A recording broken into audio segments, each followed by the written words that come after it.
Public address பத்தி சில videos already upload பண்ணியிருக்கிறேன். இப்போ ரீசெண்டாக வந்து எக்ஸ்டெம்போர் எப்படி கொடுக்கறது அப்படின்னு சொல்லி ஒரு கொஷின் வந்தது.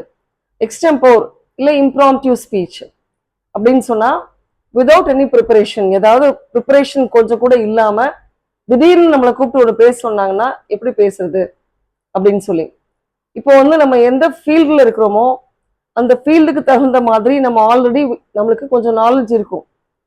அந்த இடத்துக்கு தகுந்த மாதிரி சப்போஸ் நம்ம வந்து ஒரு ஐடி கம்பெனியில் ஒர்க் பண்ணுறோம், இல்லை நம்ம ஒரு பேங்க்ல ஒர்க் பண்ணுறோம், அப்படி இல்லைன்னு சொன்னால் நம்ம ஒரு ஸ்கூலில் ஒர்க் பண்ணுறோம். ஸோ எந்த இடத்துல ஒர்க் பண்ணுறோமோ அந்த இடத்துக்கு தகுந்த மாதிரி நமக்கு ஒரு பேசிக் நாலேஜ் இருக்கும். அதுக்கு சம்மந்தப்பட்ட டாபிக்ஸ் பற்றி நம்மளுக்கு கொஞ்சம் ஐடியாஸ் இருக்கும். ஸோ உங்களை சடனாக கூப்பிட்டு அவங்க பேச சொல்கிறாங்க, யாராவது கூப்பிட்டு உங்களை பேச சொல்கிறாங்க உங்களுடைய ஹையர் அஃபிஷியல்ஸ் அப்படின்னு சொன்னால் நீங்கள் அது ரிலேட்டடாக already you must create some ideas. ஏதாவது நீங்கள் வந்து மனசில் ப்ரிப்பேர் பண்ணி வச்சுக்கணும். ஒரு மீட்டிங் நடக்குது இல்லை ஒரு ஃபங்க்ஷன் நடக்குது அப்படின்னு சொன்னால் நம்மளை கூப்பிட்டு பேச சொல்கிறப்ப நம்ம பேசுகிற மாதிரி, ஏதோ பேசுகிற மாதிரி, அது சம்மந்தமாக பேசுகிற மாதிரி நம்ம ஆல்ரெடி ப்ரிப்பேர்டாக இருந்துக்கணும். ஆனால் நம்மளை திடீர்னு கூப்பிட்டு பேச சொல்கிறப்ப நான் ஆல்ரெடி சொல்லியிருக்கிறேன், உங்களுக்கு வந்து இந்த கை உதறல், கால் உதறல் இது எல்லாமே இருக்க தான் செய்யும்.